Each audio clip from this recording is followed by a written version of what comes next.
Hello there everyone, and we thank you for joining us for the Matt's Weather Weekly Weather News. Today is Wednesday, January 30th, 2013. And we do have a little bit of severe weather to talk about that is headed our way in Connecticut. We'll talk about that in a little bit with your WFSB Channel 3 early warning 7-day forecast. But first, your inspirational quote for today: "The future belongs to those who believe in the beauty of their dreams." That quote today from Eleanor Roosevelt. And now we're going to be reading an article from the Maine 1932 Farmer's Almanac from January of 1932. Our good potato growers down in Maine will be interested to learn that tubers from the pine tree state stand in good favor among dealers in the 6 large eastern cities of Boston, New York, Philadelphia, Pittsburgh, Baltimore, and Washington. Out of a total of 416 dealers interviewed by the Federal Department of Agriculture, 192 indicated a preference for Maine spuds. Pennsylvania rural type stock ranked second, with Prince Edward Island and Long Island potatoes placing third and fourth, respectively. In a choice of variety, the Green Mountain ranked first in all 6 cities. Boston and New York dealers prefer it as a winter potato, with the Irish cobbler for late summer and early fall. Philadelphia retailers, however, gave Russet Rural their first choice, with Green Mountain second.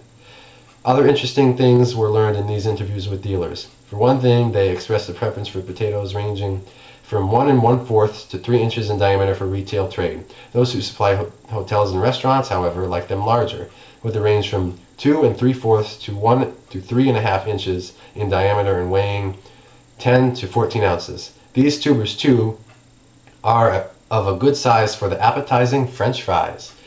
Potatoes weighing more than 14 ounces were found not to be wanted by any class of trade. In fact, many dealers object to accepting these very large potatoes in U.S. stock number 1.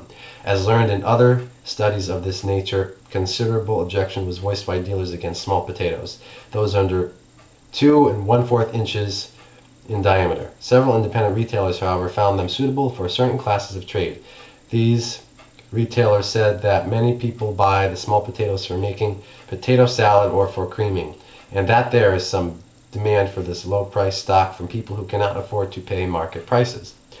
So interesting, they're talking about potatoes and potato dealers in the January article, the January 1932 the January page of the 1932 Farmer's Almanac.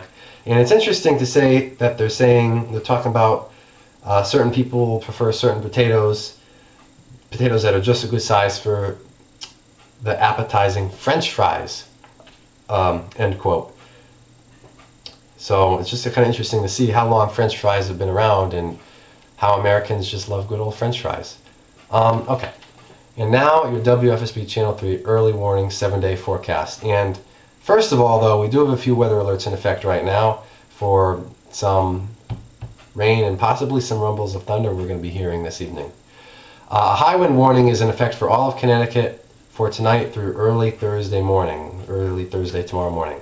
A flood watch is in effect for Litchfield County through tomorrow, Thursday afternoon. Okay, so again, a high wind warning is in effect for all of Connecticut for tonight through early tomorrow, Thursday morning, and a flood watch is in effect for Litchfield County through tomorrow, Thursday afternoon.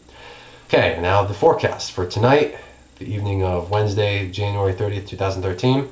Periods of rain with the heaviest rain coming in after midnight. Increasing winds with gusts up to 60 miles an hour after midnight.